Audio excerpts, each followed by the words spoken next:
दुरितांचे तिबीर जाओ, विश्व स्वधर्म सूर्य पाहो, जो जे वांछील तो ते लाहो प्राणीजात, असं म्हणत सकळ विश्वाच्या कल्याणाची काळजी वाहणारे संत श्रेष्ठ ज्ञानोबा माऊली, शिव तुझे नाव ठेविले पवित्र, छत्रपती सूत्र विश्वाचे की, या शब्दात छत्रपतींचा गौरव करून छत्रपती शब्दाला जन्म घालणार विद्येचं चालतं बोलतं विद्यापीठ जगद्गुरु संत श्रेष्ठ तुकोबाराय। काशी जाते मथुरा जाते तीनों समय तुम नहाते, अरे पानी से क्या पाया मेंढक तो पानी में सोते, या शब्दात समाजाचा माथा ठिकाणावर आणणारे महात्मा कबीर। अहत तंजावर तहत पेशावर अवघा मुलूक आपला, असं म्हणत ज्या पित्यानं आपल्या पुत्राच्या काळजाला साथ घातली आणि महाराष्ट्राच्या मराठमोळ्या मातीमध्ये स्वराज्य उभं करून दाखवलं, ते स्वराज्य संकल्पक शहाजी राजे भोसले। आजही त्या युगपुरुषाचं नाव ऐकल्यावर आमच्या घराघरातल्या प्रत्येक आईला असं वाटतं की असा पोर माझ्या पोटी जन्माला यायला हवा, असा जगाच्या इतिहासातला सर्वोत्तम पुत्र छत्रपती शिवाजी महाराज। ज्या राजपुत्राचं नाव ऐकल्यावर आमच्या तरुणांच्या नसानसामधलं रक्त खवळून उठतं आणि ज्या राजाने आपल्या जगण्यामधून दाखवून दिलं की आम्ही चुकून मुंगीच्या वाटेला सुद्धा जात नाही, पण आमच्या वाटेला जो कोणी आलं तर आम्ही सिंहाचे दात मोजायला सुद्धा घाबरत नाही, हे दाखवून देणारा सर्वोत्तम राजा छत्रपती संभाजी महाराज। माझ्या रयतेला जर कणभर तोशीस पडली तर मला मनभर वेदना होतात। लक्षात ठेवा, रयत राजा करता नाही तर राजा रयते करता असतो, हे आपल्या अधिकाऱ्यांना निक्षून सांगणारे लोकराजा राजर्षी छत्रपती शाहू महाराज। विद्येविना मती गेली, मतीविना नीती गेली, नीतीविना गती गेली, गतीविना वित्त गेले आणि वित्ताविना शूद्र खचले, आणि हे सगळे अनर्थ एका अविद्येने केले। या शब्दात विद्येचं महत्व जगासमोर मांडणारे राष्ट्रपिता महात्मा ज्योतिराव फुले। मी प्रथमता आणि अंतिमता भारतीय आहे आणि भारतीयच राहणार, असं म्हणत ज्या युगपुरुषाने भगवे, हिरवे, निळे, पिवळे असे सगळे झेंडे बाजूला सारत तिरंग्याला सर्वोच्च स्थान दिलं, ते भारताचे महान सुपुत्र विश्वरत्न डॉक्टर बाबासाहेब आंबेडकर। जग बदल घालून गाव सांगून गेले मला भीमराव, या शब्दात आपली क्रांती जगासमोर मांडणारे लोकशाहीर अण्णाभाऊ साठे। बाप हो, जेवणाचा ताट मोडा, पोराले कपडे घेऊ नका, बायकोले साडी घेऊ नका, पण पोराले शाळेत शिकायले धाडा, असा जगावेगळा संदेश देणारे राष्ट्रसंत गाडगे बाबा। शुद्ध हवा पाणी ऋतू हाची विवाहाचा मुहूर्त, बाकीचे झंझट फालतू मानतो आम्ही, या शब्दात खरा विज्ञानवाद जगासमोर आणणारे राष्ट्रसंत तुकडोजी बाबा, संत भगवान बाबा, राष्ट्रमाता राजमाता मासाहेब जिजाऊ, स्त्री शिक्षणाच्या देवता सावित्रीबाई फुले, लोकमाता अहिल्यादेवी होळकर, महामाता रमाबाई आंबेडकर, पहिल्या मुस्लिम स्त्री शिक्षिका फातिमा बीबी शेख यांच्यासह तमाम महापुरुषांना, युगपुरुषांना आणि महामातांना वंदन करून तुम्हा सर्वांच्या टाळ्यांच्या गजरात छत्रपती शिवाजी महाराजांना प्रथमतः मानाचा मुजरा करतो।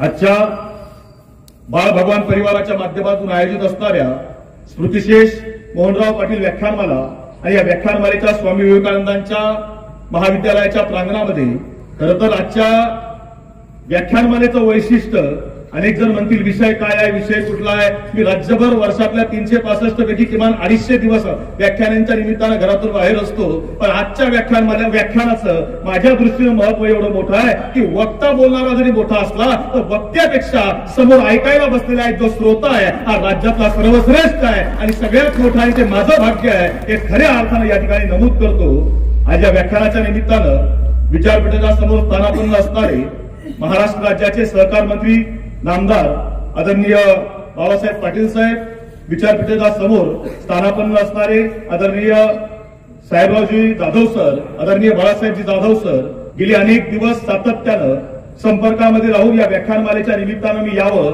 म्हणून त्यांचा संपर्क चालू आहे, ते प्राचार्य सन्माननीय माने सर, उपप्राचार्य जाधव सर, समन्वयक डॉक्टर कांबळे सर, आदरणीय नवनाथजी पुरी सर आणि सर्व या व्याख्यानमालेच्या निमित्तानं आयोजन टीम मध्ये असणाऱ्या सर्वांचं मी या ठिकाणी प्रथमतः मनपूर्वक व्यक्त करतो।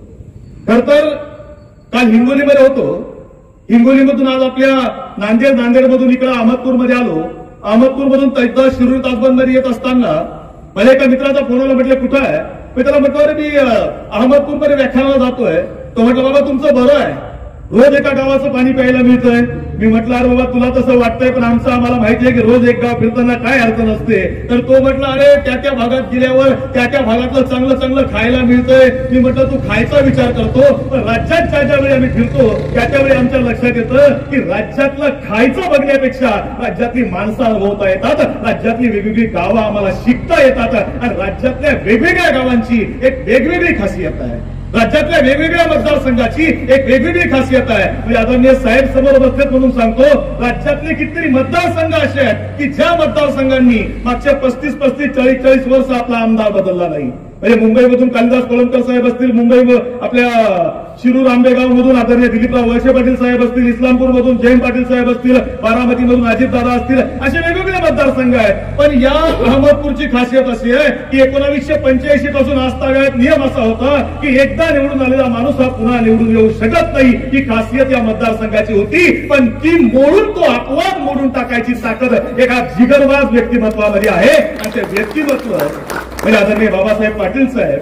खरं तर नियम मोडायला ताकद लागत नाही, अपवाद मोडायला जिगर लागते. आणि अपवाद तेव्हा मोडता येतात जेव्हा आपण लोकांच्या सुखदुःखामध्ये सहभागी होतो.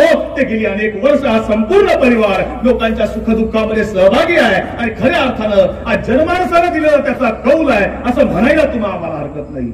मगाशी सर आपण ओळख करून देताना सुद्धा सांगत होता ही तारीख. तर तारखांचं आमचं अवघड होतं कधी कधी.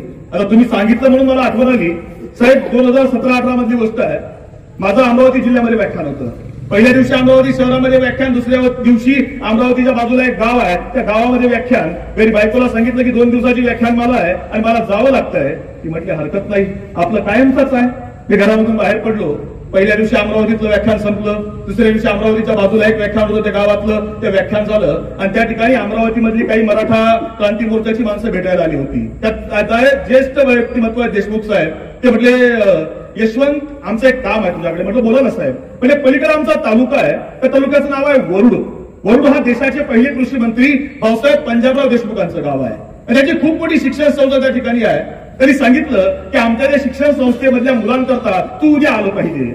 मी म्हटलं त्यांना साहेब मी घरी बायकोला सांगून आलोय की 2च दिवसाकरता जातोय, 3रा दिवस मला मोडता येणार नाही. ते म्हटलं अजिबात नाही, तुम्हाला यावंच लागेल. आता एवढा ज्येष्ठ माणूस सांगतोय म्हटल्यावर माझा नाईलाज झाला आणि 3ऱ्या दिवशी माझं त्या वरुडमध्ये व्याख्यान झालं. 4थ्या दिवशी घरी जायला रेल्वेचं रिझर्वेशन काही मिळालं नाही आणि 5व्या दिवशी सकाळी घरी पोहोचलो.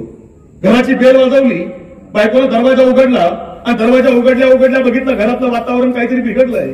दंगल सदृश्य परिस्थिती. आतमध्ये आलो, म्हटलं ठीक आहे आता जे झालं ते झालं. आतमध्ये आलो, आंघोळ केली, फ्रेश झालो, जेवायला बसलो आणि पहिलाच घास तोंडात घालणार तसा बायकोनं प्रश्न विचारला. अहो म्हणजे तुम्हाला एक विचारू का? म्हटलं विचार ना. अहो म्हटलं शिवाजी महाराजांचा जन्म कधी झाला? मी म्हटलं काय चेष्टा करतेय, तुला माहित नाही का? म्हटलं नाही मला माहिती आहे, पण मला तुमच्याकडून ऐकायचं आहे. म्हटलं काय ऐकायचं आहे? म्हटलं सांगा ना शिवाजी महाराजांचा जन्म कधी झाला? मी म्हटलं 19 फेब्रुवारी 1630. म्हणजे शिवाजी महाराजांच्या आई मासाहेब जिजाऊ यांचा जन्म कधी झाला? म्हटलं 12 जानेवारी 1598. म्हणजे शिवाजी महाराजांचे चिरंजीव संभाजीराजे यांचा जन्म कधी झाला? म्हटलं 14 मे 1657. म्हणजे शिवाजी महाराजांनी अफजल खानाला कधी मारलं? म्हटलं 10 नोव्हेंबर 1659. म्हणजे शिवाजी महाराज पन्हाळ्यावरून कधी निसटले? म्हटलं 12 जुलै 1660. म्हणजे शिवाजी महाराजांचा राज्याभिषेक कधी झाला? म्हटलं 6 जून 1674. म्हणजे शिवाजी महाराजांचा दुसरा राज्याभिषेक कधी झाला? म्हटलं 24 सप्टेंबर 1674. म्हणजे शिवाजी महाराजांचा मृत्यू कधी झाला? म्हटलं 3 एप्रिल 1827. म्हणजे शिवाजी महाराजांच्या आई मासाहेब जिजाऊ यांचा मृत्यू कधी झाला? म्हटलं 17 जून 1674. म्हणजे शिवाजी महाराजांचे चिरंजीव संभाजीराजे यांचा राज्याभिषेक कधी झाला? म्हटलं 16 जानेवारी 1681. म्हणजे संभाजी महाराजांचं बलिदान कधी झालं? म्हटलं 11 मार्च 1689. म्हटलं मग महात्मा फुलेंचा जन्म कधी झाला? झाला? म्हटलं 11 एप्रिल 1827. म्हटले सावित्रीबाई फुलेंचा जन्म कधी झाला? म्हटलं 3 जानेवारी 1831. म्हटले महात्मा फुलेंनी मुलींची पहिली शाळा कधी काढली? म्हटलं 1 जानेवारी 1848. म्हटले महात्मा फुलेंचा मृत्यू कधी झाला? म्हटलं 28 नोव्हेंबर 1890. म्हटले सावित्रीबाई फुलेंचा मृत्यू कधी झाला? म्हटलं 10 मार्च 1897. म्हटले मग डॉक्टर बाबासाहेब आंबेडकरांचा जन्म कधी झाला? म्हटलं 14 एप्रिल 1891. म्हणजे बाबासाहेबांचा मृत्यू कधी झाला? म्हटलं 6 डिसेंबर 1956. बाबासाहेबांच्या पत्नी रमाबाई आंबेडकर यांचा जन्म कधी झाला? 7 फेब्रुवारी 1898. म्हणजे रमाबाईंचा मृत्यू कधी झाला? म्हटलं 27 मे 1935. म्हटले स्वामी विवेकानंदांचा जन्म कधी झाला? मी म्हटलं अगं मला सगळं माहिती आहे, कशाला विचारतेस? ती म्हटले सगळं माहिती आहे? म्हटलं हो सगळं माहिती आहे. म्हटले मग सांगा आपल्या लग्नाचा वाढदिवस कधी होता? मग लक्षात आलं की 2 दिवस उलटून गेले आणि 3ऱ्या दिवशी आम्ही घरी गेलो होतो.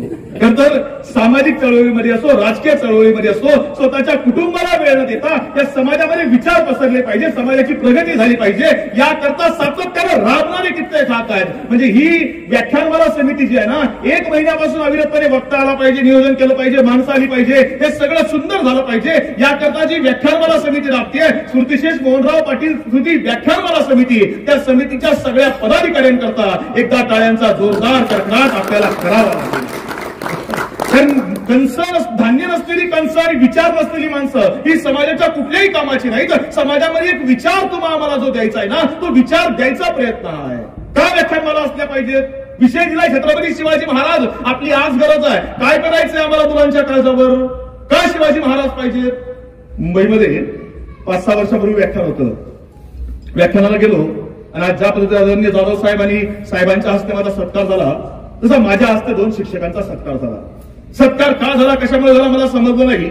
आणि म्हणून मी त्या सहज त्या आयोजकांना विचारलं की या शिक्षकांचा सत्कार आपण का केला? ते म्हटले त्या शिक्षकांच्या विद्यार्थ्याची घटना मग त्या आयोजकांनी मला सांगितली. 2012-13 मधली गोष्ट आहे. 2012-13 मध्ये मुंबईमध्ये 12वीचा निकाल लागला आणि 12वीच्या निकालामध्ये मुंबईच्या धारावीच्या झोपडपट्टी मधलं एक पोरग, हे पोरग 12वीला मुंबई विभागामध्ये पहिलं आलं होतं. सगळ्यांना अभिमान वाटला की झोपडपट्टी मधलं पोरग आहे. अरे आम्ही आमच्या पोरांना सगळं देतो तरी आमची पोरं काही करत नाही, आणि हे झोपडपट्टी मधलं पोरग आहे हे 12वीला पहिलं आलंय. बरं कुठं? धारावी मधले. धारावी म्हणजे काय आहे?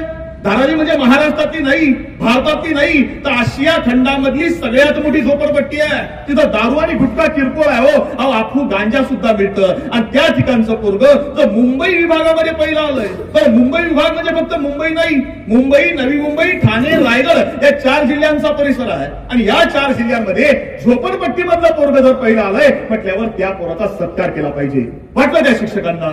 आणि निघाले 2 शिक्षक. पेढ्यांचा पुडा घेतला, पोराला बक्षीस घेतलं, झोपडपट्टीमध्ये आले. ती झोपडपट्टी फिरायला सुरुवात केली आहे. सगळी झोपडपट्टी फिरतायत पण पोराचं घर काही सापडत नाही. कुठं गटार वाहते आहे, कुठं उकिरडा आहे, कुठं घाण पडली आहे. आणि त्या सगळ्या गल्लीमधून हे शिक्षक फिरतायत, घर सापडत नाही. आणि बऱ्याच वेळानं घर सापडलं, झोपडीसारखं घर. शिक्षकांनी बघितलं, शिक्षक झोपडीच्या आतमध्ये गेले, आतमध्ये लाईट नव्हता. पोरानं कोणाला तरी येताना बघितलं, पोरानं पटकन दिवा पेटवला. आणि पोरानं आपल्या गुरूंना, आपल्या शिक्षकांना बघितलं, पोरग पटकन गुरूंच्या पायावर पडलंय. शिक्षकांनी पेढ्याचा पुडा फोडला, पोराला पेढा भरवला. आणि पेढा भरवल्या भरवल्या पहिलाच प्रश्न विचारला, बाळा इथं राहतोस? इथं तुझी आई काय करते? तुझे वडील काय करतात? बाळा अरे आम्ही आमच्या पोरांना सगळं देतो तरी आमची पोरं काही कळत नाही का? बाळा तू इथं झोपडपट्टीमध्ये राहतो आणि तरी 12वीला पहिला आला, तुझी आई काय करते? तुझे वडील काय करतात? आणि पोरग सांगायला लागलं, सर आम्ही मूळचे मराठवाड्यामधले.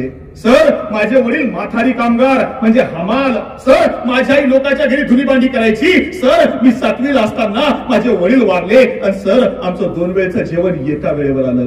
सर माझी आई रोज सकाळी 8 वाजता लोकांच्या घरी धुनी भांडी करायला निघून जायची, सायंकाळी 7 वाजता घरी यायची. सर मी 10 वाजता शाळेत जायला निघायचो पण आई घरामध्ये नसायची, त्यामुळे सकाळी जेवायला मिळत नव्हतं. सायंकाळी 5 वाजता आई घरी आलो की आई तेव्हाही घरामध्ये नसायची, त्यामुळे तेव्हाही जेवायला मिळत नव्हतं. संध्याकाळी 7 वाजता माझी आई आली का माझी आई लोकांच्या घरचं उरलेलं अन्न घेऊन यायची आणि त्या अन्नावर मी आणि माझी आई जगायचो. सर सुखानं चाललं होतं, सगळं आनंदामध्ये सुरू होतं. पण सर नियतीची नजर लागली माझी आई आजारी पडली, अंथरुणावर खिळली, 4 दिवस घरामध्ये पडून आहे. काय करावं कळत नव्हतं. आईला उचललं, सरकारी दवाखान्यामध्ये नेलं आणि डॉक्टरांनी निदान केलं की तुमची आई दिवसभर पाण्यामध्ये काम करते, अनेक दिवस दुखणं अंगावर काढते, तिला समजलंच नाही की तिला कॅन्सर झालाय, उपचार करावे लागतील. सर, वडील निघून गेले होते. आता आईशिवाय दुसरं कोण आहे? आई हेच जग आणि आई हेच सर्वस्व. पण वाचवायचं कसं? सर, होतं नव्हतं तेवढं सगळं विकून टाकलं. अखेरच्या क्षणी आईच्या अंगावरचं मंगळसूत्र सुद्धा विकलं. पण सर, माझी आई काही वाचलीच नाही. आणि सर, आईचा मृतदेह बाहेर काढायचा होता, अँब्युलन्सनं न्यायचा होता, आईवर अंत्यसंस्कार करायचे होते आणि त्याकरता 1500 रुपये पाहिजे होते. पण 1500 रुपये खिशामध्ये नव्हते. आणि म्हणून आईच्या लोकांच्या घरी काम करायची ना, त्या सगळ्यांच्या घरी गेलो. सगळ्यांना सांगितलं, माझी आई तुमच्या घरी धुणी भांडी करायची ना, मला 50 रुपये द्या. माझी आई तुमच्या घरी कपडे धुवायची ना, मला 100 रुपये द्या. माझी आई तुमच्या घरी भांडी घासायची ना, मला 50 रुपये द्या. सर, दिवसभर फिरलो, 1500 रुपये गोळा केले, आईचा मृतदेह बाहेर काढला, आईवर अंत्यसंस्कार केले. पण सर, अंत्यसंस्कार केल्यावर सुद्धा माझी आई मला रोज आठवायची. का? तर बेडवर पडलेली माझी आई, बिछाण्यावर झोपलेली माझी आई, अंथरुणावर पडलेली माझी आई मला रोज फक्त एकच वाक्य सांगायची. माझी आई सांगायची, बाळा शिक, बाळा शिकशील तर मोठा होशील, बाळा शिक्षणाशिवाय पर्याय नाही. सर, मृत्यू पंथावर असणाऱ्या माझ्या आईचे मी तेवढेच शब्द लक्षात ठेवले, अभ्यास केला आणि 12वीला मुंबई विभागामध्ये पहिला आलो. कोण सांगत होतं? ज्याला आई नाहीये, ज्याला वडील नाहीये, ते पोरगा आम्हाला सांगत होतं की मेलेल्या आई वडिलांच्या स्वप्नाचा अभ्यास केला आणि 12वीला पहिला आलो. माझं इथं जमलेल्या पालकांना सवाल आहे की आमची आई तर जिवंत आहे, आमचे वडील तर जिवंत आहेत, आमच्या मुलांनी काय केलं पाहिजे याचं चिंतन आपण करावं ना. याकरता बाळ भगवान परिवाराच्या माध्यमातून या व्याख्यानमालेचे नियोजन आहे. तर या व्याख्यानमालेचं नियोजन करायचं कारण हेच आहे की आमची पुढची पिढी आम्हाला घडवता आली पाहिजे ना. हे सगळं उभं करताना हे जे उभं केलं, आता ते बाळासाहेब जाधव साहेब असतील किंवा भगवान सर गुरुजी असतील, या जे सगळं जे उभं केलंय ना, हे एका विचारधारेमधून आहे. तर हा विचार छत्रपती शिवाजी महाराजांचा आहे. कोण शिवाजी महाराज? का नाव घ्यायचं शिवाजी महाराजांचं? काय दिलं सर राजानं तुम्हा आम्हाला? 350 वर्षापूर्वीचा काळ. इथं गावगाडा पडत असायची आणि गावामध्ये बादशाहनं सारा वसुली करता माणसं नेमलेली असायची.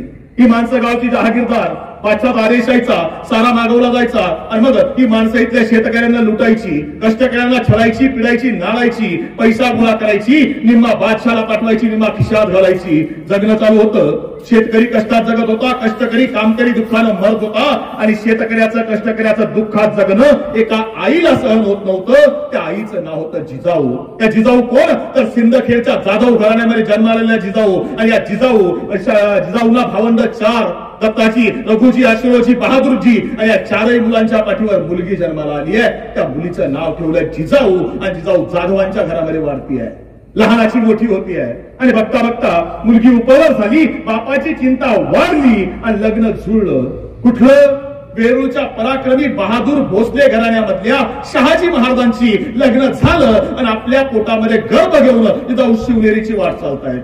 आणि शिवनेरीच्या रोखाला येताना जिजाऊ विचार करतायत की माझ्या पोटात जे पोर आहे, हे पोरग पोटामध्ये असताना काय झालं? अरे घरादाराचा थारा उडाला, कुणाला कशाचा मेळ राहिला नाही, जहागिरीवरून गाढवाचा नांगर फिरला, आजोबा लखुजी जाधवराव यांचा खून झाला, मोठा पोरगा संभाजी त्याची सुद्धा सुटका नाही. अरे मुलखात चौमेर दुष्काळ आहे, हे पोरग जन्माला आल्यावर बघणार काय? विचार करताय जिजाऊ. आणि विचार करता करता या मातीतला तो दिवस उगवलाय. तारीख आहे 19 फेब्रुवारी 1630.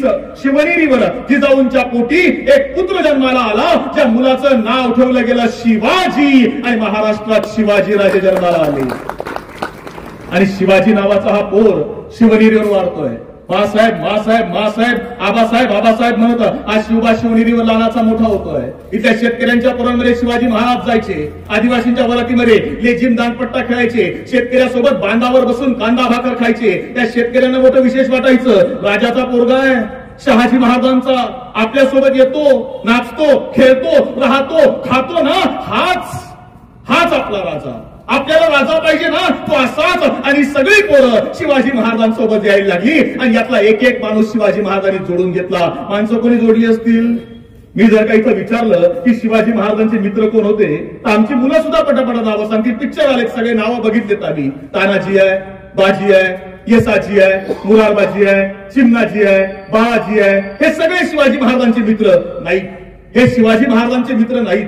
हे शिवाजी महाराजांच्या आई मासाहेब जिजाऊ यांनी जोडून दिलेले मित्र आहेत. का? कारण जिजाऊंना माहिती आहे की आपल्या मुलाचे मित्र कोण आहेत यावर आपल्या मुलाचं भविष्य अवलंबून असतं. आपल्या मुलाचे मित्र जर चांगले असतील तर आपला मुलगा चांगल्या वळणावर चालणार. आपल्या मुलाचे मित्र जर वाईट आणि व्यसनी असतील तर आपला मुलगा वाईट वळणावर चालणार. हे साधं सोपं तत्वज्ञान आहे. हे जिजाऊंना माहिती आहे आणि म्हणून हे जिजाऊंनी ती मुलं घर जोडून दिलीत सोबत. कशी जोडली असतील?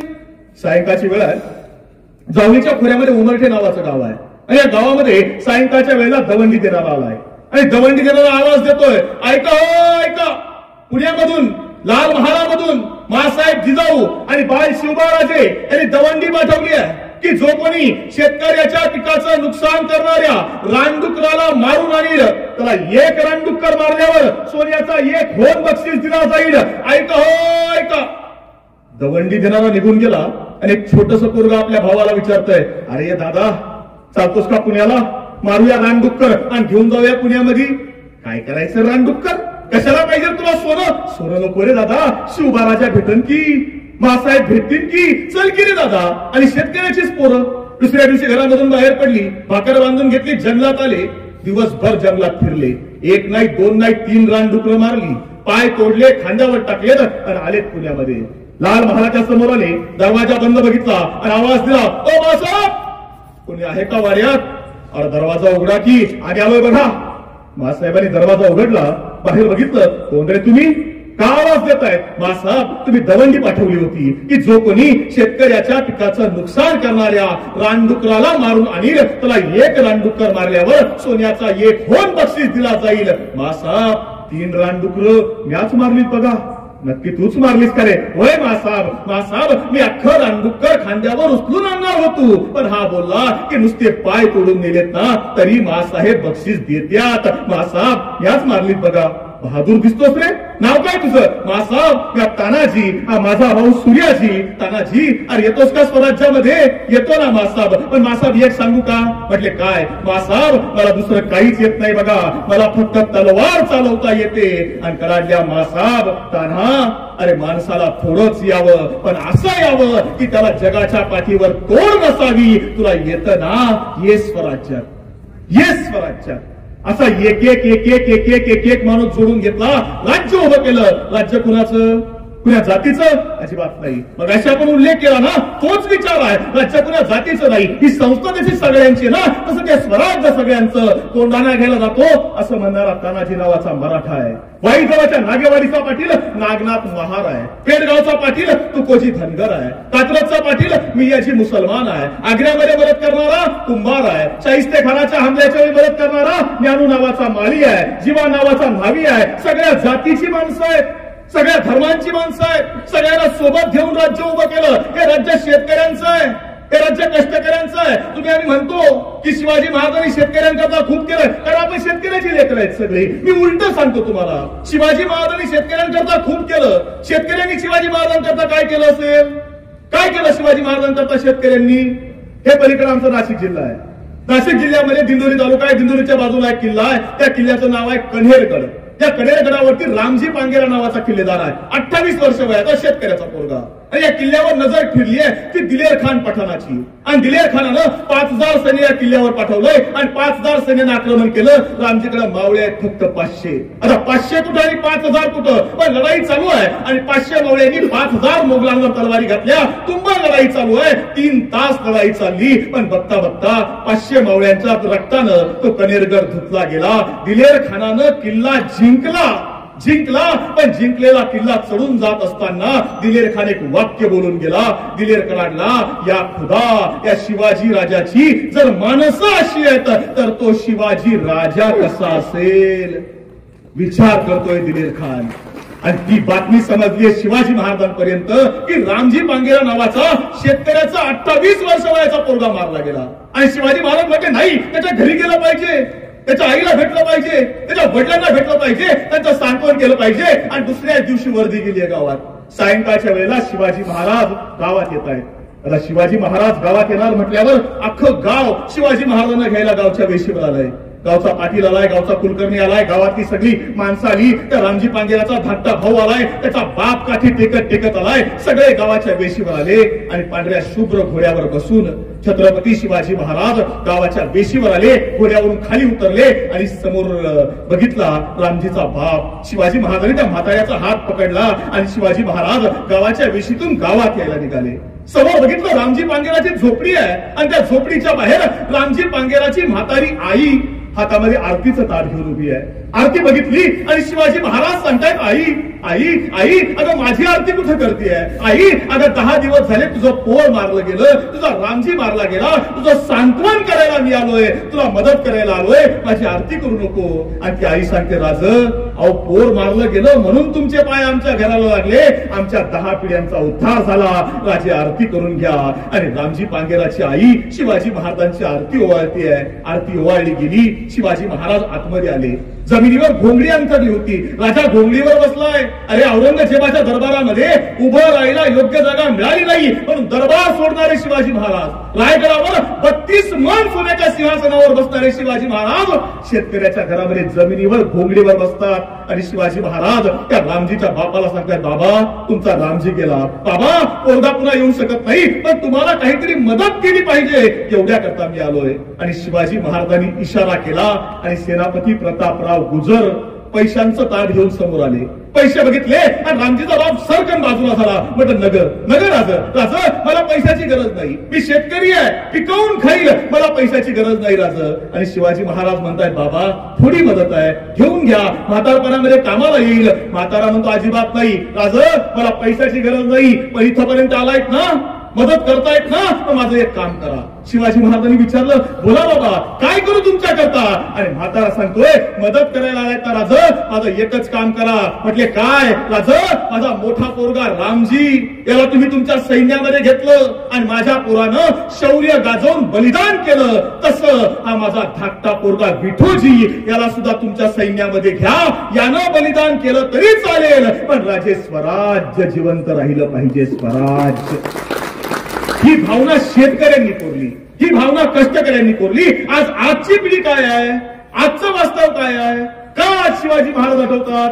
आता एवढ्या संख्येने माझ्या माता भगिनींनो इथं आलाय.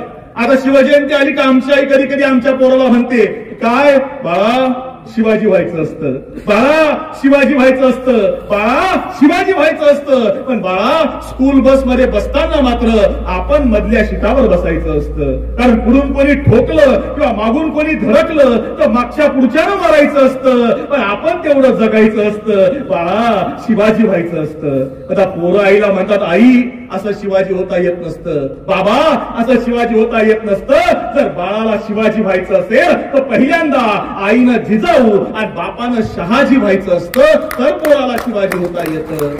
तर ते काळजावर पेरावं लागेल, कारण व्याख्यानमालेचे हे जे विषय दिलेत ना त्यांचं कारणच ते आहे, ते पेरावं लागतं. शिवाजी महाराज घडत नसतात, घडवावे लागतात. आज मुद्रा कुठेही बघा तुम्ही, प्रत्येक या अहमदपूरच्या शिरूरच्या चौकामधून 4 वेळा फिरा, 10 फ्लेक्स असतील ना, 6 फ्लेक्सवर शिवाजी महाराजांची मुद्रा आहे. काय मुद्रा शिवाजी महाराजांची? प्रतिपद चंद्रलेखेव वर्धिष्णु विश्ववंदिता शहासव शिव सैषा मुद्रा भद्राय राजते. शिवाजी महाराजांची मुद्रा आहे. कोणी बनवली? शिवाजी महाराजांच्या वडिलांनी. शिवाजी महाराजांचं वय किती आहे? 7 वर्ष. 7 वर्ष वयाच्या मुलाला शिवाजी महाराजांच्या वडिलांनी आणि आईनं मुद्रा बनवून दिली आहे आणि सांगितलं, शिवबा राजा व्हायचंय. राजा नाही व्हायचं, फक्त शेतकऱ्यांचा, कष्टकऱ्यांचा, मावळ मातीचा माणसांचा राजा व्हायचंय. स्वप्न कोणी दाखवलं? वडिलांनी. स्वप्न कोणी दाखवलं? आईनी. पूर्ण केलं कुणी? मुलानं. आणि आमच्या पोरांना काय शिकवतो? आम्ही आमच्या पोरांना काय सांगतो? हे शाळांमधून आलं पाहिजे. हे शाळांमधून. आता आमच्या शाळांची परिस्थिती काय आहे, आम्हाला शिक्षणाची परिस्थिती आम्हाला माहिती आहे. माझं 1-2 वर्षापूर्वी छत्रपती संभाजीनगरला व्याख्यान होतं आणि आता बरेच दिवस गाडीचा रोजचा प्रवास होतो, पाठ दुखते, त्रास होतो, म्हणून विचार केला की एक दिवस आपण एक काम करूया, शिवशाहीला जाऊया, म्हणजे जरा आराम करत जाता येतं. पुण्यामध्ये शिवाजीनगरला आलो, शिवशाहीमध्ये बसलो. शिवशाही चालू झाली आहे आणि शिवशाही चालू झाल्यावर अहमदनगर पर्यंत शिवशाही आली आणि अहमदनगरला माझ्या बाजूच्या सीटावर एक म्हातारी आजी येऊन बसली. आजीसोबत एक 3-4 वर्ष वयाचं पोरगं असेल, नातू असेल आजीचा. गाडी चालू झाली आहे आणि गाडी चालू झाल्यावर त्या बिचाऱ्या आजीला झोप लागतीये. म्हणजे पोरगं काय आजीला झोपू देत नाही. सारखी आजीची पिशवी ओर, आजीचा पदर ओर, आजीची पाण्याची बाटली ओर, आजीला सारखा त्रास देत आहे. आणि बराच वेळा गोंधळ चालू आहे. आणि बऱ्याच वेळानंतर आजी मला म्हटली, बाळा लेकरा मला जरा मदत करतो का? मी म्हटलं आजी काय करू? आजी म्हटली, बाळा मला झोप लागते आहे आणि हे पोरगं काही मला झोपू देत नाही. म्हटलं मग मी काय करू? आजी म्हटली, बाळा मी याला उचलते, याचे पाय तुझ्या मांडीवर देते, याचं डोकं माझ्या मांडीवर घेते, याला मी जरा थापडवते म्हणजे हे जरा पटकन झोपेल. मी म्हटलं आजी हरकत नाही. आजीनं ते पोरगं उचललं, त्याचे पाय माझ्या मांडीवर दिले, डोकं आजीच्या मांडीवर घेतलं आणि आजीनं ते पोरगं थापडवायला सुरुवात केली आहे. आजी त्या पोराला थापडवतीये, झोपवतीये आणि म्हणतीये, झोप रे डिप्लोमा, झोप रे डिप्लोमा, झोप रे डिप्लोमा. आता मला काही कळेना म्हातारी या पोराला डिप्लोमा का म्हणतीये. मी आजीला विचारलं, आजी तू या पोराला डिप्लोमा का म्हणतीये?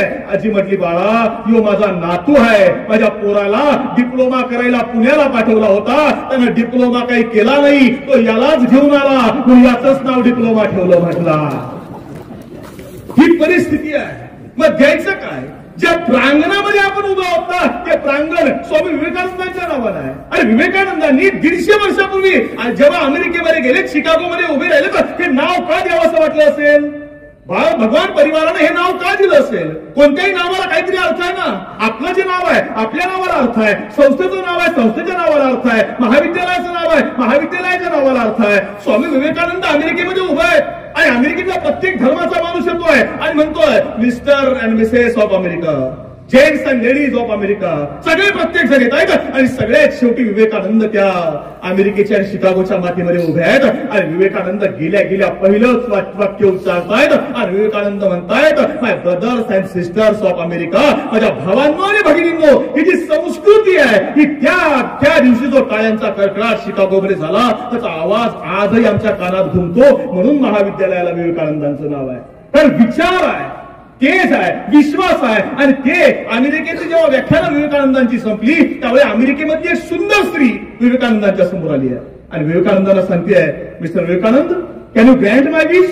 तुम्ही माझी इच्छा पूर्ण कराल? विवेकानंदांनी विचारलं, आपली इच्छा काय आहे? आणि त्यावेळी ती स्त्री सांगते की मिस्टर विवेकानंद, मला तुमच्यापासून तुमच्यासारख्याच सुंदर, सुकुमार, सुशील, चारित्र्य संपन्न आणि बुद्धिमान मुलाची आई व्हायचंय. विवेकानंदांनी वाक्य ऐकलं आणि विवेकानंद त्या क्षणी म्हणतात की तुम्हाला माझ्याकडून माझ्यासारख्याच सुंदर, सुकुमार, सुशील, चरित्र संपन्न आणि बुद्धिमान मुलाची आई व्हायचंय ना, मग हा विवेकानंदच तुमचा मुलगा समजा ना. ही संस्कृती आहे तुमची आमची. तो विचार आहे विवेकानंदांचा.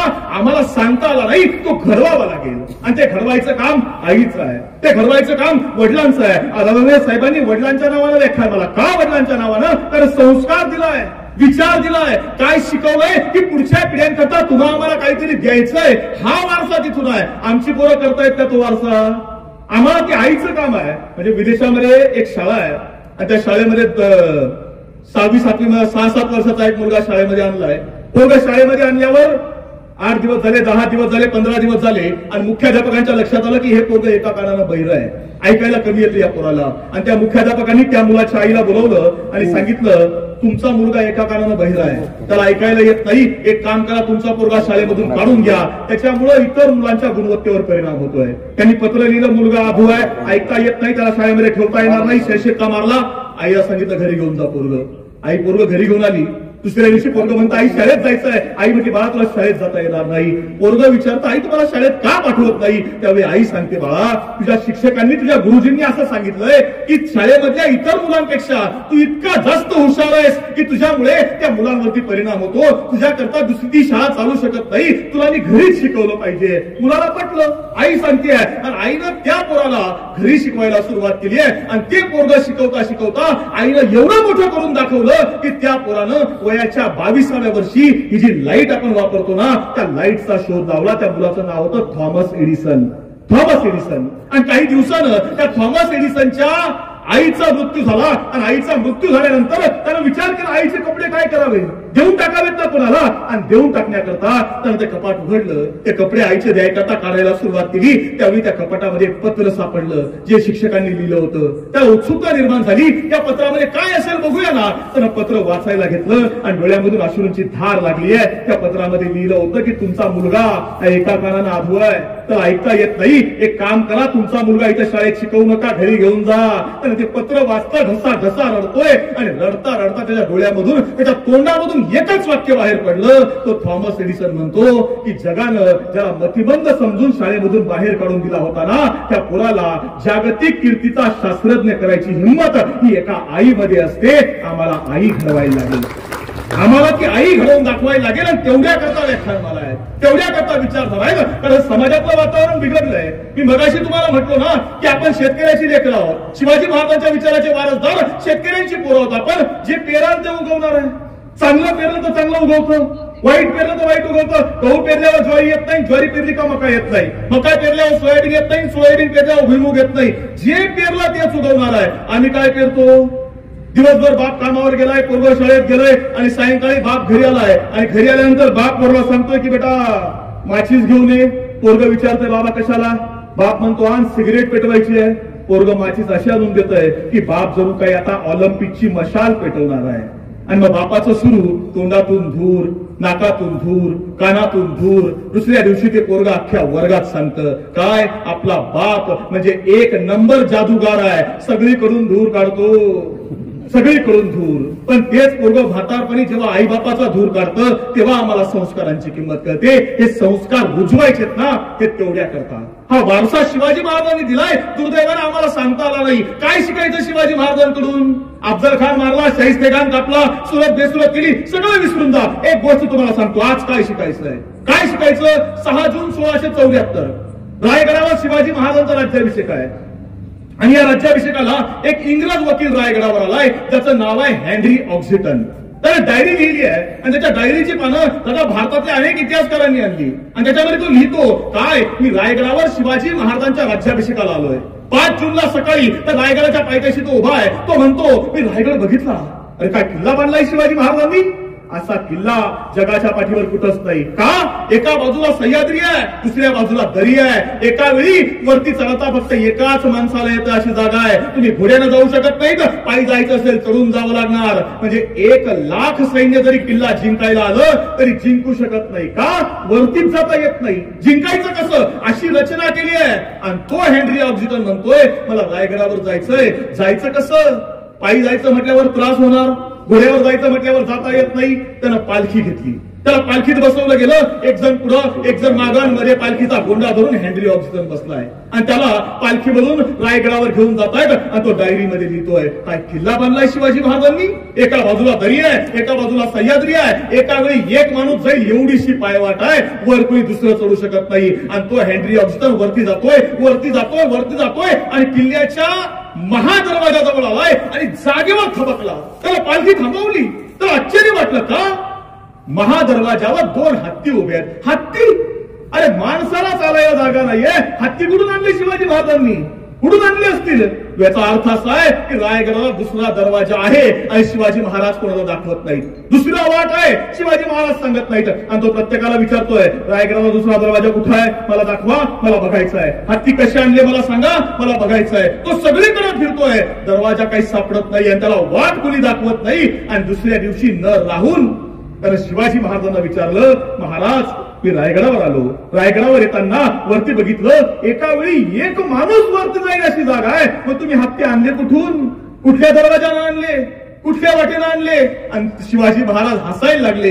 शिवाजी महाराज म्हटले हेनरी ऑक्झिटन हे हत्तीने आम्ही आज आणले नाहीत. म्हटले मग हेनरी ऑक्झिटन राज्याभिषेक करायचा हे आम्ही आज ठरवलं नाही. म्हटले मग आम्ही 10 वर्षापूर्वी ठरवलं होतं की 10 वर्षानंतर आपल्याला राज्याभिषेक करावा लागेल. आणि तो करायचा असेल तर 10 वर्षानंतर आपल्याला रायगडावर हत्ती लागतील. आणि म्हणून 10 वर्षापूर्वीच हत्तीची लहान लहान पिल्लं आम्ही पालखीत घातली, पालखीत घालून रायगडावर आणली, रायगडावर लहानाची मोठी केली आणि ते आज मोठे हत्ती बनून त्या रायगडाच्या महादरवाजावर उभे आहेत. याचा अर्थ असा आहे की ज्याला आम्ही आमचा बाप म्हणतो ना, तो शिवाजी राजा 10 वर्ष पुढचं नियोजन करतोय. आम्ही किती वेळाचं नियोजन करतोय हे आम्हाला सांगावं लागेल, आमच्या पोरांना आम्हाला द्यावं लागेल. तर आजची तरुण सगळी बऱ्यापैकी ज्येष्ठ माणसं दिसत आहेत. तर परिस्थिती आताची अशी आहे की आमच्या हातामधला मोबाईल आणि घरातला टीव्ही जो आहे ना आमच्या पोरांना सुधरू देत नाही. म्हणजे आई इंस्टाग्रामवर रील बघतेय, बाप फेसबुकवर रील बघतोय,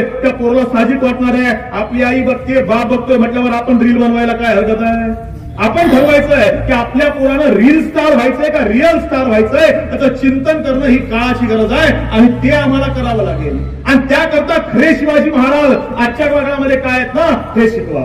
मी पुण्यामधून तुमच्यापर्यंत आलोय. पुण्याच्या पुढे गेलात ना सातारा लागतं. साताऱ्यापासून 8-10 किलोमीटर अंतरावरती गाव आहे.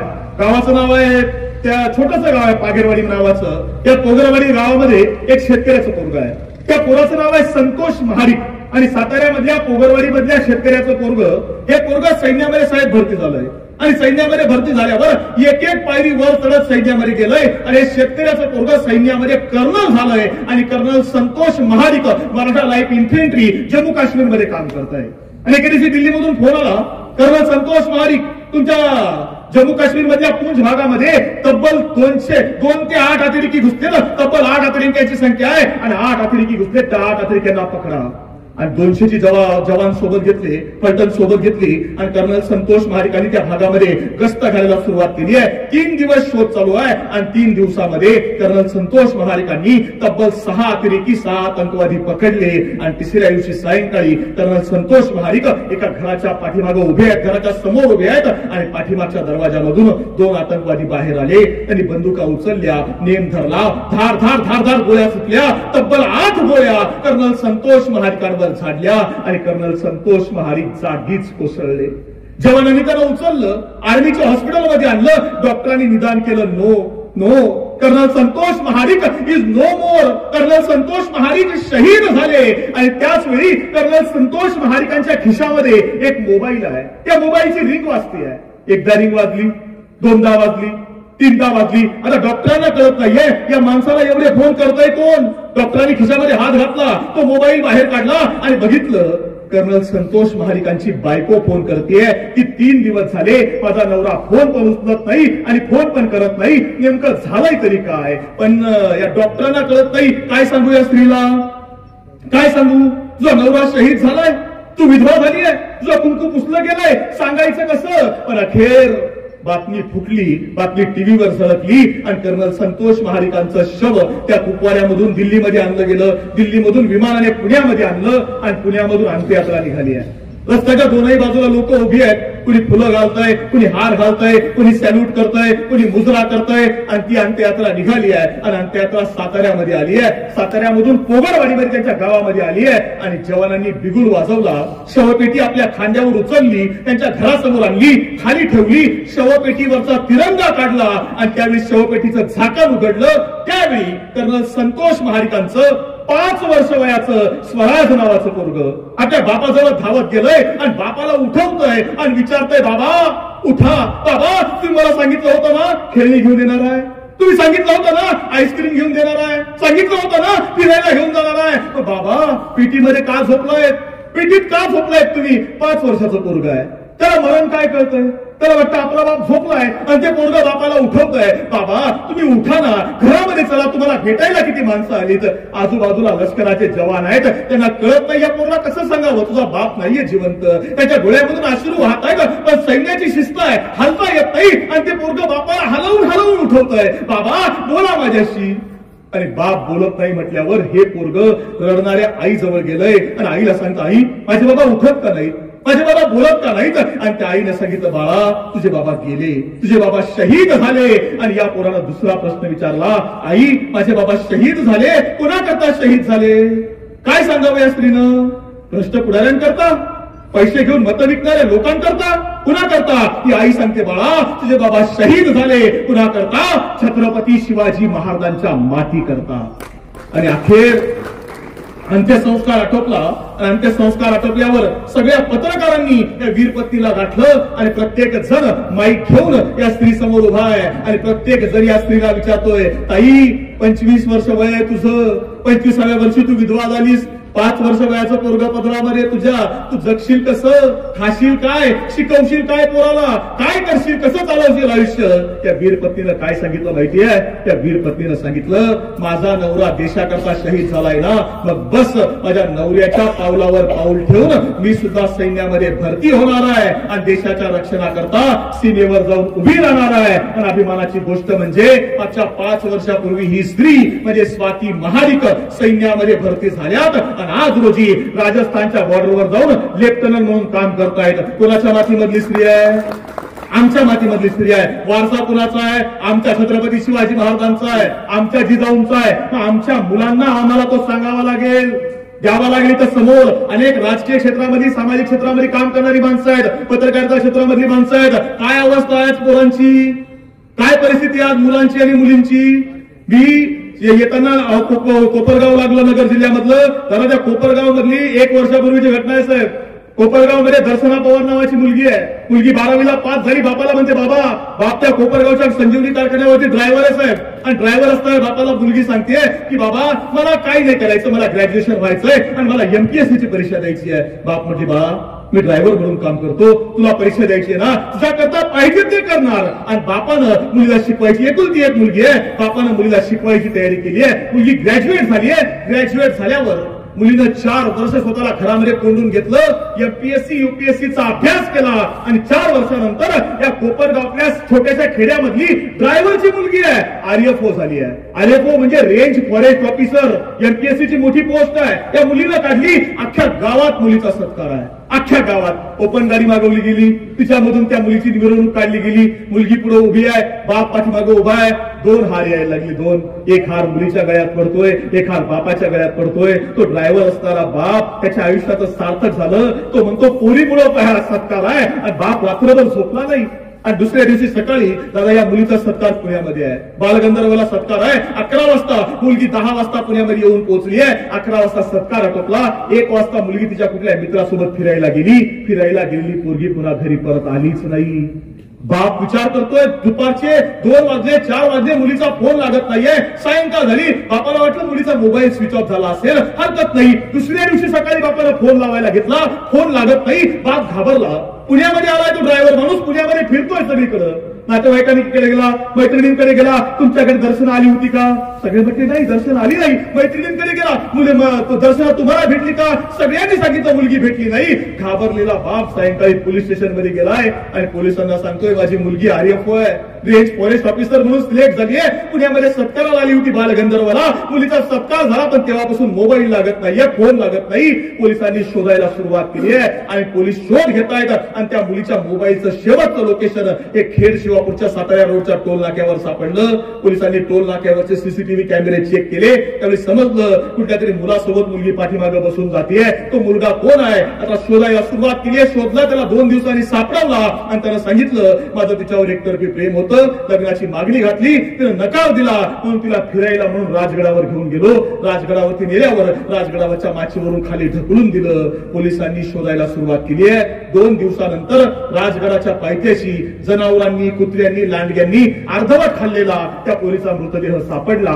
पोलिसांनी तो मृतदेह आणला आणि पुण्याच्या ससून हॉस्पिटलमध्ये त्याच्यावर पोस्टमार्टम चालू आहे. आणि पोस्टमार्टम डिपार्टमेंटच्या बाहेर बाकड्यावर तो बाप एकटाच बसलाय आणि तो रडतोय आणि येणाऱ्या प्रत्येकाला एवढंच सांगतोय एक काम करा, माझी मुलगी गेली ना, आता एक काम करा, तिच्यासोबत मला सुद्धा जाळून टाका, कारण जगायची इच्छा नाही, माझी जगायची इच्छा नाही. माझा प्रश्न एवढा आहे की दोष कुणाचा आहे? काय दोष आहे त्या बापाचा? काय दोष असेल त्या आईचा? का होतं असं? आम्हाला हे आमच्या मुलांना समजावून सांगावं लागेल ना की जी पिढी घडतोय ना बाळा, ही आई बापाच्या स्वप्नाकरता आहे सगळं. आज ही व्याख्यानमाला आहे. आदरणीय स्मृतिशेष मोहनरावजी पाटील यांच्या स्मृतिप्रीत्यर्थ आहे का वडिलांची आठवण जिवंत राहिली पाहिजे. तर आपण त्यांच्यामुळे या महाराष्ट्राच्या मातीमध्ये जर तुम्ही फिराल ना तर 3 पायऱ्या मिळतात. 3 पायरी जी ना, 3री पायरी ही पंढरपूरमध्ये आहे नामदेवरायाची. नामा म्हणे आम्ही पायरीचे चिरे, वरी संत हिरे पाय देती. नामदेवरायाच्या पायरीचं दर्शन घेतल्याशिवाय आतमध्ये विठ्ठलाच्या दर्शनाला आम्हाला जाता येत नाही. ती पायरी नामदेवरायाची 3री. 2री पायरी जी आहे ना ती रायगडावरती आहे, हिरोजिंदरकरांची. शिवाजी महाराजांनी रायगड हिरोजिंदरकरांकडून बांधून घेतला. हिरोजींना विचारलं काय बक्षीस पाहिजे? हिरोजी काय म्हटले? हिरोजी म्हटले असते, आजची हिरोजी असते तर काय म्हटले असते? हिरोजी म्हटले असते महाराज टेंडर मोठा आहे 10% द्यावंच लागेल. नाही म्हटले हिरोजी म्हटले राजे काहीच देऊ नका, एक करा त्या रायगडाच्या एका पायरीवर नाव कोरायची अनुमती द्या का. तर तुम्ही ज्यावेळी रायगडावर याल त्यावेळी तुमची पावलं या पायरीवर पडतील आणि ती पावलं ज्यावेळी पायरीवर पडतील ना त्यावेळी तुमची चरणधूळ माझ्या डोक्यावर माझ्या नावावर पडेल. एवढं भाग्य पदरात टाका राजे. ती पायरी निष्ठेची आहे. आणि तिसरी पायरी कुठे आहे माहितीये? तिसरी पायरी तुमच्या आमच्या प्रत्येकाच्या घरामध्ये आहे. आपल्या आई बापाच्या कर्तृत्वाची, आपल्या आई बापाच्या चरणाची. त्या पहिल्या पायरीचे पाय पडलेत ना, इतर 2 पायऱ्यांचं समाधान आहे हे सांगावं लागेल आम्हाला. कारण शिवाजी महाराज आज आम्हाला हवेत ना तर समजून घ्यावं लागेल की शिवाजी महाराजांनी राज्य उभं केलं कोणा करता? यशवंत गोसावींनी यावं भाषण द्यावं तेवढ्या करता नाही. तुम्ही आम्ही जय जयकार करावं म्हणून नाही. शिवाजी महाराजांच्या आईचं स्वप्न आहे शिवा राज्य उभं करायचं आहे. वडिलांकरता राज्य उभं केलं. शिवाजी महाराजांच्या वडिलांचं स्वप्न आहे, आईचं स्वप्न आहे शिवा राज्य उभं करा. शिवाजी महाराजांनी करून दाखवलं. 1661 साली शिवाजी महाराजांचे वडील शहाजी राजे जेव्हा महाराष्ट्रामध्ये आलेत ना त्यावेळी आपल्या बापाचे जोडे डोक्यावर घेऊन नाचला शिवाजी राजा. आपल्या आईचा एक शब्द खाली पडू देत नव्हता शिवाजी राजा. स्वराज्य उभं करायचंय हे स्वप्न शिवाजी महाराजांच्या आईचं आहे. स्वराज्य उभं करायचंय हे स्वप्न शिवाजी महाराजांच्या वडिलांचं आहे. आपल्या आई वडिलांकरता आयुष्याचं रणांगण करून गेलाय शिवाजी राजा. आपल्या आई वडिलांकरता मृत्यूचं त्याग करून गेलाय संभाजी राजा. आम्ही काय करतो आमच्या आई वडिलांकरता? आमच्याकडे म्हातारपणी आईबाबाच्या वाटे पाडले जातात. म्हातारा थोरल्याकडं, म्हातारी धात्याकडं. लक्षात ठेवा जाती करता काही नाही करता आलं ना चालेल, धर्माकरता काही नाही करता आलं ना चालेल, की आमच्या महाविद्यालयाकरता काही नाही केलं ना तरी चालेल. फक्त एक काम करा, आपल्या आई बापाचे सर्वोत्तम पुत्र व्हा. तुम्ही शिवाजी व्हाल, तुम्ही संभाजी व्हाल. हे या व्याख्यानमालेचं भूमिका आहे. व्याख्यानमाला जे ना तेवढ्या करता. आणि म्हणून सांगतो आयुष्यात दुसरं काही नाही कमवता आलं ना चालेल, जगातला सगळ्यात मोठा पुरस्कार मिळवता आला पाहिजे. जगातला सगळ्यात मोठा पुरस्कार कोणता आहे? जो शिवाजी महाराजांनी मिळवला होता. आदरणीय साहेब आपल्या समोर बसलेत, साहेबांनी सुद्धा मिळवलाय. आदरणीय बाळासाहेब जाधव साहेब असतील किंवा साहेबराज जाधव साहेब असतील यांनी सुद्धा तो पुरस्कार मिळवलाय. कुठला पुरस्कार आहे जगातला सगळ्यात मोठा? जगातला सगळ्यात मोठा पुरस्कार एकच आहे. कुठला? नोबेल पुरस्कार? अजिबात नाही आहे. मॅगसेस पुरस्कार? अजिबात नाही आहे. ऑस्कर किरकोळ आहे. भारतरत्न? अजिबात नाही. पद्मश्री, पद्मविभूषण, महाराष्ट्र भूषण कुठलाच नाही. जगातला सगळ्यात मोठा पुरस्कार एकच आहे की ज्यावेळी आम्ही बक्षीस मिळवतो, ज्यावेळी आम्ही यश मिळवतो, ज्यावेळी आम्ही यशस्वी होतो, घरी धावत येतो, आईच्या पाया पडतो, बापाच्या पाया पडतो आणि आईला सांगतो आई मी वर्गात पहिला आलो, बाबा मला बक्षीस मिळालं, आई मला यश मिळालं, आई मी कर्तृत्वानं उभा राहिलो. आणि त्यावेळी त्या आईच्या आणि बापाच्या डोळ्यामध्ये जो आनंदाचा अश्रू ओघळतो ना तो जगातला सर्वात मोठा पुरस्कार आहे. सगळ्यात मोठा. आमच्या पोरांनी तो मिळवायला हवा. तेवढ्या करता व्याख्यानमाला आहे. त्याचा धर्मकारण, राजकारण आमच्याकडे सगळं चालू आहे. म्हणजे तमाशानं समाज बिघडला नाही, कीर्तनानं व्याख्यानानं सुधारला नाही, ही समाजाची परिस्थिती आहे. म्हणजे आमची माणसं प्रॅक्टिकली आयुष्य आम्हाला समजून घ्यावं लागेल. तर इथं अनेक जण तुम्ही आणि वारकरी संप्रदायामधली माणसं, आमची माणसं साहेब जरा पंढरपूर पर्यंत जातात. गळ्यामध्ये माळ आहे, तुळशी आहे, डोक्यावर तुळशी आहे, टाळ मृदुंग. मी कधी कधी विचारतो आम्ही पंढरपूरला का जातो? म्हणजे विठ्ठलाला भेटायला. विठ्ठल कोणाला भेटायला आला होता? तुम्हाला, मला, कोणाला? पुंडलिकाला. काय केलं पुंडलिकानं? पुंडलिकाच्या एका मांडीवर आईचं डोकं आहे, दुसऱ्या मांडीवर वडिलांचं डोकं आहे. आई वडिलांचं डोकं पुंडलिक दाबतोय. विठ्ठल भेटायला आलाय आणि विठ्ठल विचारतोय पुंडलिका अरे मी तुला भेटायला आलोय. आणि पुंडलिकाने काय सांगावं? पुंडलिकाने सांगितलं विठ्ठला माझी आई झोपली आहे, माझे वडील झोपलेत, माझ्या आई वडिलांची झोपमोड होता कामा नये. विठ्ठला थांब. आणि विठ्ठलानं विचारलं झोपू कुठं, थांबू कुठं? पुंडलिकाने काय करावं? बाजूला वीट होती, वीट उचलली, घेतली, विठ्ठला समोर फेकली आणि त्याला सांगितलं विठ्ठला त्या विटेवर उभा राहा. आजही पंढरपूरला जाऊन बघा कुठं उभा आहे पांडुरंग? विटेवर. कुणा करता आला? पुंडलिका करता. काय केलं पुंडलिकानं? आई बापाची सेवा. आणि हे मी सांगत नाही, ते जगद्गुरु तुकोबा रायांनी गाथेमध्ये लिहिलं. तुकाराम महाराज म्हणतायत माय बापे केवळ काशी तेरे न जावे तीर्थाशी, पुंडलिका काय केले परब्रह्म उभे ठेले, तैसा होई सावधान हृदय धरी नारायण. तुका म्हणे माय बापे अवघी देवाचीच रूपे. आई बापच देव आहे हे जगातलं सगळ्यात मोठं सत्य आम्हाला सांगावं लागेल. आणि तेवढ्या करता हे व्याख्यानमाला आहे, तेवढ्या करता विचारधारा आहेत. कारण इथं तुम्ही आम्ही सगळे एकत्र बसलोय. आज साहेब मला इथं येत असताना अनेक राज्यात ज्यावेळी माझ्या सोशल मीडियावरती टाकलं की मी आज शिरूर तालुक्यामध्ये स्वामी विवेकानंद महाविद्यालयामध्ये जातोय, राज्यातल्या अनेक वेगवेगळ्या क्षेत्रामधल्या मुलांचे बोलावले. एक शिपलाला मॅनेजर आहे, येस पैकडे माळापोळी म्हणून गाव आहे, या लोह्याच्या पलीकडचं शिपलाला मोठ्या पदावर मॅनेजर असणारा मुलगा त्याने व्हॉट्सअपला मेसेज करून टाकला, साहेब तुम्ही एका मोठ्या कॉलेजमध्ये जाताय ना, आम्ही त्या कॉलेजमध्ये शिकलो, आम्ही तिथले विद्यार्थी आहेत. ससून हॉस्पिटलला डॉक्टर असणारा एक मुलगा, बालाजी पाटील नावाचा मुलगा, तो म्हणतो साहेब माझं अख्खं शिक्षण तिथं झालंय, तुम्ही त्या शाळेमध्ये जाताय ना. इतकी मोठी विचार प्रकल्पधारा या महाविद्यालयामधून उभी राहिली आहे, इतकं मोठं. आणि हे सगळं उभं करताना कुणाची जात नाही, कुणाचा धर्म नाही. साहेब धर्मकारणामध्ये संत तुम्ही आम्ही बघितले असतील, पण राजकीय क्षेत्रामध्ये संत असणारी खऱ्या अर्थानं तुम्ही माणसं आहात. आणि ही खऱ्या अर्थानं समाज घडवायचं काम तुम्ही करतायत ना, ही आमच्यासाठी अभिमानाची गोष्ट आहे. आणि हे सगळं करताना सगळ्यांना सोबत घेऊन चालतायत, कारण इथून बाहेर गेलेल्या समाजाला वाटून घेतलंय. भाषा वाटल्या, प्रांत वाटले, गट वाटले, गण वाटले, मतदारसंघ वाटले, तर आमच्या लोकांनी महापुरुष सुद्धा वाटले. कसे? छत्रपती शिवाजी महाराज मराठ्यांचे, महात्मा फुले माळ्यांचे, बाबासाहेब आंबेडकर दलितांचे, अण्णाभाऊ साठे मातंगांचे, गाडगे बाबा धोब्यांचे, अहिल्यादेवी धनगरांच्या, भगवान बाबा वंजारींचे, सेवालाल महाराज बंजाऱ्यांचे, सगळं वाटलं गेलं. आता निसर्गाने निर्माण केलेले रंग सुद्धा वाटले. कसे? भगवा हिंदूंचा, हिरवा मुसलमानांचा, निळा बौद्धांचा, पिवळा धनगरांचा, सगळं वाटलं गेलं. माझी तुम्हाला विनंती आहे, ज्यावेळी घरी जाल ना त्यावेळी आपल्या पोराला सांगा, बाळा दुसरं काही नाही करता आलं ना चालेल, बाळा हिंदू नाही होता आलं ना चालेल, बाळा मुसलमान नाही होता आलं ना चालेल, बाळा बौद्ध नाही होता आलं ना चालेल, बाळा पहिल्यांदा माणूस हो, बाळा पहिल्यांदा भारतीय हो, हे सांगायची आज वेळ आहे. सांगावं लागेल तुम्हाला. अगदी 5 मिनिटं तुमचे शेवटचे घेतो, तुम्हाला सांगतो का परिस्थिती आली आमच्यावर. मी पुण्यामधून आलोय. पुण्यामध्ये पुणे स्टेशन नावाचा परिसर आहे. कोविडच्या काळामधली घटना आहे, 4 वर्ष उलटले. त्या पुणे स्टेशनच्या समोर एक चौक आहे, त्या चौकाचं नाव आहे मालधक्का चौक. त्या चौकामध्ये सिग्नल आहे आणि सिग्नलला भिकारी असतात. आपण बघितलं असेल कधी गेला असाल तर, कुणी भीक मागतं, कुणी फुलं विकतं, कुणी फळं विकतं, कुणी पेन विकतं. आणि त्या सिग्नलला एक नवरा बायको त्यांची 3-3.5 वर्ष वयाची मुलगी आहे. दिवसभर भीक मागावी, कुणी काही दिलं ते खावं. आता कोविडच्या काळात कुणी जवळ जायला तयार नाही आणि त्या ठिकाणी कोणतरी यायचं, अन्न देऊन जायचं, अशी परिस्थिती चालू आहे. आणि दिवसभर या कुटुंबाला भीक मागितली असेल, सायंकाळच्या वेळेला कोणतरी खायला दिलं, ते खाल्लं. रात्रीचे 9, 9:30, 10 वाजले. नवरा झोपलाय, बायको झोपली आहे, त्याच्या बाजूला 3-3.5 वर्ष वयाची ती मुलगी झोपली आहे. आणि ते कुटुंब झोपी गेलं. आणि झोपेत ती 3-3.5 वर्ष वयाची मुलगी रात्री चुकून 12-1 वाजता त्या फुटपाथवरून खाली पडली आहे आणि रस्त्याच्या बाजूला येऊन झोपली आहे. आणि त्या रस्त्यानं एक 2:30-3 वाजता 27-28 वर्ष वयाचा तरुण पोरगा चालला होता. तर 3-3.5 वर्ष वयाची पोरगी समोर पडलेली बघितली.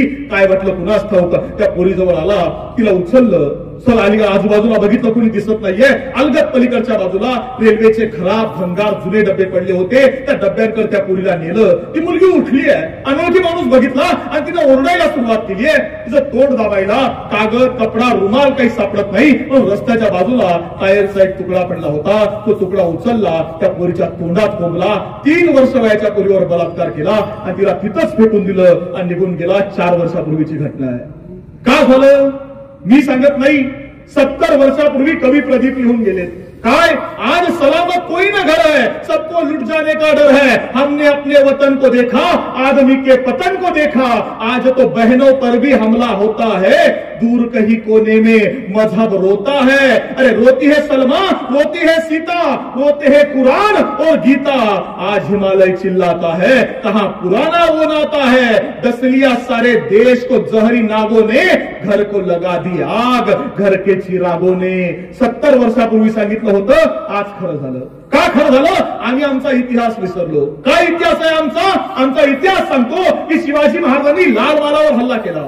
शाहिस्तेखानाची बोटं छाटली आणि 4 बोटं उडवून शिवाजी महाराज निघून गेले. आणि निघून गेल्यावर सकाळ झाली आहे. आणि सकाळी शाहिस्तेखान त्या वैद्याकडून पट्टी करतोय बोटांना, मला पट्टी करतोय. आणि शाहिस्तेखान रडतोय आणि म्हणतो, त्या वैद्याला सांगतोय, कल रात शिवाजी यहाँ पे आया था, मेरी चारों उंगलियां काट दी, मेरे बेटे अब्दुल को मार गिराया. शाहिस्ते खान रडतोय. आणि त्यावेळी शाहिस्ते खानाची मुलं बहीण जहानारा बेगम ती धावत आली आहे. म्हणजे भाईजान, भाईजान गजब हो गया. क्या हुआ भाईजान? कल रात शिवाजी और उसके आदमी यहाँ पे आए थे और उस वक्त से मेरी बेटी गायब है. और मुझे लगता है कि शिवाजी के आदमी मेरी बेटी को उठा के लेके गए. आणि तसं त्याची बोट रात्री शिवाजी महाराजांनी छाटली आहेत ना, तो शाहिस्ते खान उठून उभा राहिला आणि आपल्या बहिणीला सांगतोय, बहिणा तू फिकर मत कर, जर तुझ्या पोरीला त्या शिवाजी राजाच्या माणसाने नेली असेल ना, तर तो शिवाजी राजा पोटच्या पोरीसारखी तुझ्या पोरीची काळजी घेईल. हा विश्वास शत्रूला सुद्धा वाटावा, हे कर्तृत्व शिवाजी महाराजांचं आहे. आम्हाला ते घडवायचं आहे आणि तेवढ्या करता व्याख्यान मला आहेत. आम्ही तरी का रोज यावं? काल मी हिंगोलीमध्ये होतो, आज इथं तुमच्या अहमदपूरमध्ये, आज शिरूर मध्ये आहे, उद्या कर्नाटकामध्ये जायचंय. रोज व्याख्यानांच्या निमित्तानं अख्खा महाराष्ट्र पालथा घालतो. का फिरायचं? आपण काहीतरी मानधन द्या, त्या मानधनावर कुटुंब चालेल तेवढ्या करता? अजिबात नाही. मी पुण्याच्या नामवंत कॉलेजाचा प्राध्यापक म्हणून आहे, त्याचसोबत स्टेट गव्हर्नमेंटला सिलेबस कमिटी म्हणून काम करतो. घरदार कुटुंब सगळं आहे, पण का करावं? त्याचं कारण असं आहे की माझ्या भावांनो बहिणींनो, मागच्या 12 वर्षापासून आम्ही शिवनिश्चल सेवाभावी ट्रस्ट या नावाची संस्था चालवतो. आणि या संस्थेच्या माध्यमातून राज्यातल्या ज्या शेतकऱ्यांनी आत्महत्या केल्यात आणि राज्यामध्ये ज्या मुलांना आईवडील नाहीत अशी मुलं सांभाळायचं काम मागच्या 12 वर्षापासून आम्ही करतोय. आज रोजी माझ्याकडे, माझ्या वयावर जाऊ नका, मगाशी सरांनी जन्मतारखेचा उल्लेख केला, अनेकांनी हिशोब केला असेल की हे पोरग आपला जेवढा अनुभव आहे त्यापेक्षा पोराचं वय कमी आहे. पण मागच्या 12 वर्षापासून हे काम करताना आज रोजी माझ्याकडे आईवडील नसणारी 128 अनाथ पोरं शिक्षणाकरता दत्तक आहेत. माझ्या 3 मुलींची लग्न झालीत आणि मला 2 नातू सुद्धा आहेत. हे मागचं 12 वर्षात उभं केलेलं काम आहे. ही पोरं कोणाची आहेत? चालू उदाहरण सांगतो, मराठवाड्यामध्ये आहे, हे पलीकडे छत्रपती संभाजीनगर आहे. नाशिकची एक मुलगी संभाजीनगरला दिली आहे आणि लग्न झालं, गुन्हा गोविंदानं चालू आहे सगळं. मुलगा झाला, मुलाचं नाव ठेवलं सिद्धेश. मुलगा 3 वर्ष वयाचा झाला, मुलगी झाली, मुलीचं नाव ठेवलं त्रिशा. गुन्हा गोविंदाला संसार चालू आहे. मुलगा 5 वर्ष वयाचा झाला, मुलगी 2 वर्ष वयाची झाली. सगळं आनंदामध्ये चालू आहे. नवरा एके दिवशी बजाजनगर MIDC मधून साहेब कामावरून घरी आला. जेवण झालं असेल, बायकोचा मोबाईल वाजला, सहज उचलून बघितलं. मोबाईल मध्ये काय बघितलं कुणास ठाऊक. दुसऱ्या दिवशी नवरा कामावर गेला, पुन्हा आला, जेवण झाली आणि रात्री नवरा झोपलाय, बायको झोपलीय, मुलं झोपलीत आणि रात्री 12-1 वाजता नवरा उठला. झोपलेली बायको होती आणि तो बॅग उघडली, बॅगेमध्ये चाकू पाजून आणला होता. तो चाकू बाहेर काढला, उशी घेतली, बायकोच्या तोंडावर दाबली आणि चाकू मानेवर फिरवायला सुरुवात केली आहे. तोपर्यंत चाकू थांबवला नाही जोपर्यंत बायकोचा शेवटचा श्वास थांबत नाही. बायकोनं हात फेकले, त्यावेळी नवऱ्याने चाकू बाजूला टाकला, बाहेर आला, अख्खं रक्त घरामध्ये वाहतंय. घराला कुलूप लावलं, कडी लावली, निघून गेला.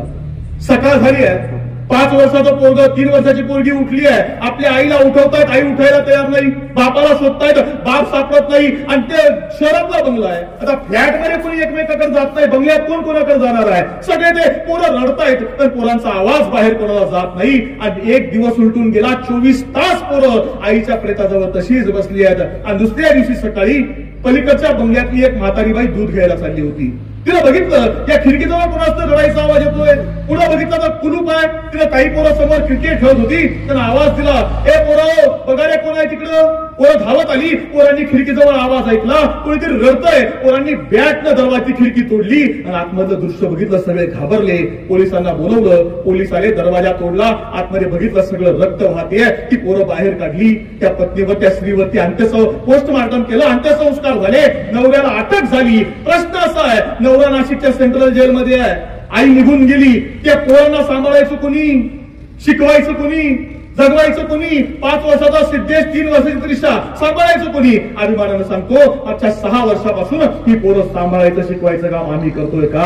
आमची पोरं आहेत, आमची शेतकऱ्यांची पोरं आहेत, ज्यांना कोणी नाही ना त्याला सांभाळायचं काम करतोय. आणि तुम्हाला हात जोडून विनंती आहे, इतक्या सुंदर व्याख्यानमाले करता आलायत ना, त्यांच्या नावानेही व्याख्यानमाला आहेत ना, किंवा त्यांचा वारसा तुम्हाला आम्हाला न्यावा लागेल. की पिढी घडवायची कशी आणि कुटुंब घडवायचं कसं? आज राजकीय क्षेत्रामध्ये ज्यावेळी तुम्ही बघतो, काही राजकीय स्टेजचं बोलायचं काही कारण नाही, पण अभिमान एका गोष्टीचा इथं आल्यानंतर असं वाटतो की आज घरामध्ये बाप पोराशी बोलत नाही, भाऊ भाऊ एका पंक्तीला जेवत नाही. या वर्षीची निवडणूक तुम्ही आम्ही सगळ्यांनी अनुभवली असेल. सख्खे भाऊ एकमेकाच्या विरोधात आहेत, बहीण भाऊ एकमेकाच्या विरोधात आहेत, काही ठिकाणी नवरा बायको एकमेकाच्या विरोधात आहेत. आणि बाकीची नाती तर सोडूनच द्या, पण ही सगळी नाती बाजूला सोडून या ठिकाणी आदर्श कुटुंब कसं असावं हे जाधव परिवार, पाटील परिवाराच्या माध्यमातून आपल्याला अनुभवायला मिळतं. हे शिकून जायचं, इथून हे शिकून जायचंय. घेण्यासारखं खूप आहे, घेता आलं पाहिजे. खूप नाही घेता आलं तरी चालेल. जाता जाता शेवटचं तुम्हाला सांगतो, जाताना काही नका घेऊन जाऊ, गाडगेबाबांचा विचार घेऊन जा. काय सांगितलं असेल गाडगेबाबांनी? कोकणामध्ये गाडगेबाबा व्याख्यानाला एका कीर्तनाला गेले आणि एक माणूस धावत आलाय, म्हणजे बाबा बाबा मला आयुष्यात काहीतरी व्हायचंय. काय हवं? गाडगे बाबा म्हटले आयुष्यात काहीतरी व्हायचंय ना. अरे मग कलेक्टर हो. हा माणूस म्हटला, बाबा नाही, आता वय राहिलं नाही, आता कलेक्टर होता येत नाही, आता काय हवं? गाडगे बाबा म्हटले आयुष्यात काहीतरी व्हायचंय, वय राहिलं नाही, कलेक्टर होता येत नाही, अरे मग एक काम कर, कमीत कमी कलेक्टरचा बाप हो. आम्हाला ते व्हावं लागेल. आम्हाला नाही होता आलं, आपल्या पोरांना करा, मुलांना शिकवा, आणि तोच खऱ्या अर्थाने आदर्श आहे. आणि तो आदर्श असा विचार त्या व्याख्यानमालेच्या माध्यमातून रुजवावा. म्हणून खऱ्या अर्थाने जे प्रयत्न करतायत ते महाराष्ट्र राज्याचे सहकार मंत्री, नामदार आणि खऱ्या अर्थाने या मातीचं भूषण, या मतदारसंघाला, या मातीला एक नवा आयाम, नवा विचार त्यांनी या निमित्ताने मिळवून दिला. ते सन्मान्य नामदार बाबासाहेबजी पाटील साहेब असतील, साहेबरावजी जाधव साहेब असतील, आदरणीय बाळासाहेब जाधव साहेब असतील, विचारपीठासमोर असणारे सर्व प्रतिष्ठित मान्यवर असतील, त्या महाविद्यालयाचे प्राचार्य सन्मान्य माने सर असतील, उपप्राचार्य जाधव सर असतील, समन्वयक सन्मान्य कांबळे सर असतील, त्यांच्या माध्यमातून आलोय डॉक्टर नवनाथ पुरी सर असतील, या सगळ्यांचं या ठिकाणी ऋण व्यक्त करतो. आणि गेली 18 वर्ष अविरतपणे ज्ञानयज्ञ आपण या मातीमध्ये चालवत आहात. तीच खऱ्या अर्थानं त्या युगपुरुषांना, महापुरुषांना श्रद्धांजली आहे. कारण त्यांनी जो विचार केलाय ना, तो जिवंत ठेवायचं काम आपल्या माध्यमातून चालू आहे. आणि ते काम असं आहे की एक शाहीर लिहितो, एक तालाब के किनारे एक इमारत को लग गई आग, एक तालाब के किनारे